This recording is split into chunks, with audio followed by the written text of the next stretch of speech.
মেলাঘর পুর পরিষদের অধীন ৩ নম্বর ওয়ার্ডের মেলাঘর সহ আশেপাশের এলাকার শিশু এবং কৈশোরদের খেলাধুলোর মান উন্নয়নের ক্ষেত্রে যাতে অগ্রগতি হতে পারে তার জন্য তৈরি করা হয়েছিল একটি সুইমিং পুল।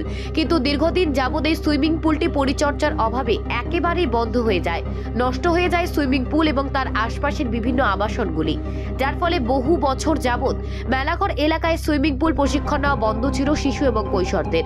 উল্লেখ্য, সুইমিং পুল থেকে প্রশিক্ষণ নিয়ে রাজ্য এবং আন্তর্জাতিক স্তরেও বহু প্রতিযোগিতায় অংশ নেয় মেলাঘর সহ তার আশপাশ এলাকার যুবক যুবতীরা।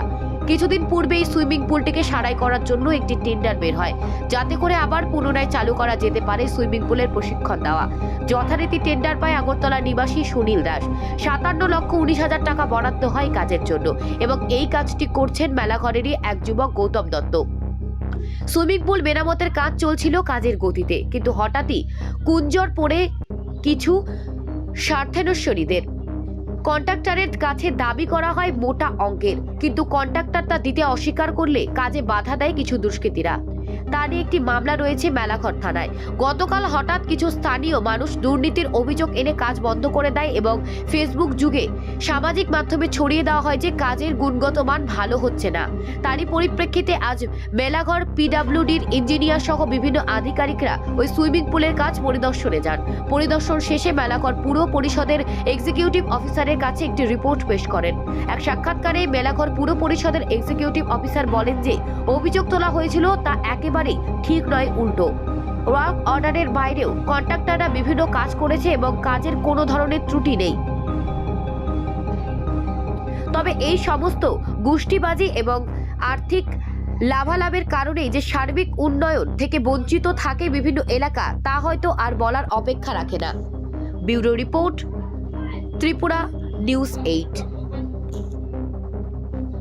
আমরা গত পরশুদিন আমার কাছে যে রিপোর্ট করা হয়েছিল যে এখানে যে কাজটা হচ্ছিল আমাদের এখানে, যেটা আমাদের আরডি থেকে কাজটা টেক আপ করা হচ্ছিল, ওইটা টেন্ডারের মাধ্যমে কাজটা হচ্ছিল। তো এখানে আমাদের যিনি কন্ট্রাক্টর আছেন ওনারা কাজ করছিলেন। হঠাৎ করে আমি জানতে পারলাম যে কয়েকজন সোশ্যাল অ্যাক্টিভিস্ট এখানে তারা এসে ওনাদেরকে কাজের মধ্যে বাধা সৃষ্টি করলো এবং ওনাদেরকে নাকি ফিজিক্যালি অ্যাসাল্টও করেছে। যদিও আমি ওদের সঙ্গে কোনো কথা বলিনি। তো অ্যাকর্ডিংলি সেটা চেয়ারপারসন ম্যাডাম আমাকে, আমাদের মেলাঘর পুর পরিষদের ম্যাডাম আমাকে জানিয়েছেন যে সেটাকে পুলিশে রিপোর্ট করার জন্য। তো আমি আজকে একটু করে চিঠি বানাচ্ছি, আমি চিঠি পাঠিয়ে দেবো আমাদের এসপি স্যারের কাছে এবং আমাদের ওসি মেলাঘর পিএসকেও আমি জানিয়ে দেবো। তো সেখানে এটার উদ্ঘাটন এখানে কী হয়েছে সেটা তারাও জানবে। তো আমি এখানে একটা কথা যেটা বলতে চাই, আজকে আমরা অ্যাকর্ডিংলি কালকে ম্যাডামের পরামর্শে আমরা এখানে একটা চিঠি দিয়েছিলাম আজকে মিটিং করার জন্য স্পেশালি।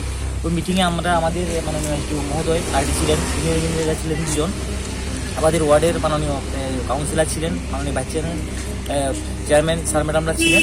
ওনাদের উপস্থিতিতে আজকে আমরা একটা এখানে বড় পরিসরের মিটিং হয়েছিল। মিটিংয়ের মধ্যে যেটা উঠে আসে যে তারা ফিজিক্যালি এখানে এসে ওনারাও সেটা কাজটা ভিজিট করে দেখেছেন যে এখানে যেটা কমপ্লেন হয়েছিল বা যেটা একটা প্রশ্নবোধক চিহ্ন সেখানে উঠেছিল যে কাজটা নাকি ঠিকমতো সেখানে করা হচ্ছে না, সেটার মধ্যে নাকি সেখানে ঠিকমতো বালি সিমেন্ট দেওয়া হচ্ছিল না, শিক্ষত যেটা মিক্সিং করার কথা সেটা নাকি ঠিকমতো দেওয়া হচ্ছিল না। তো এখন আজকে এখানে আমাদের মাননীয় এসডিও সাহেব এসেছেন, ওনার টিম নিয়ে ওনারাও এটা সরজমিনে সেখানে পর্যবেক্ষণ করেছেন, সেটা তারা দেখেছেন। দেখার পরে তারা যেটা রিপোর্ট আমাকে দিলেন বা বললেন যেখানে যেটা থিকনেস হওয়ার কথা ছিল সেটা অ্যাভারেজ ইন অ্যাভারেজ ঠিকই আছে, সেটা কোনো সমস্যা নেই। তাই এখানে যে কাজটার বিরুদ্ধে যে কমপ্লেন করা হয়েছিল যে বিভিন্ন যে লোকগুলি এসে বলছিল যে কাজটা ঠিক মতো হচ্ছে না, সেটা ঠিক না। তো ওনাদের রিপোর্ট থেকে আমি যেটা জানতে পারলাম যে কাজ যারা যে এস্টিমেট যেটা ধরা ছিল থিকনেস সেই অনুযায়ী কাজটা করা হচ্ছে। তাই আমরা রিকোয়েস্ট করবো যাতে আমরা অথরিটিকে যাতে কাজটা বন্ধ না রাখে, সেটা যাতে আবার পুনরায় চালু করা হয়, যাতে আমরা বাই দিস মান্থ কাজটা আমরা গভর্নমেন্টের সেই নির্দেশ অনুযায়ী শেষ করতে পারি। স্যার আপনার নামটা ডেজিগনেশন? আমি অনিশ দেবনাথ, সিও মেলাঘর পরিষদ, আবার আমি ডিসিএম মেলাঘর রেভিনিউ স্যার।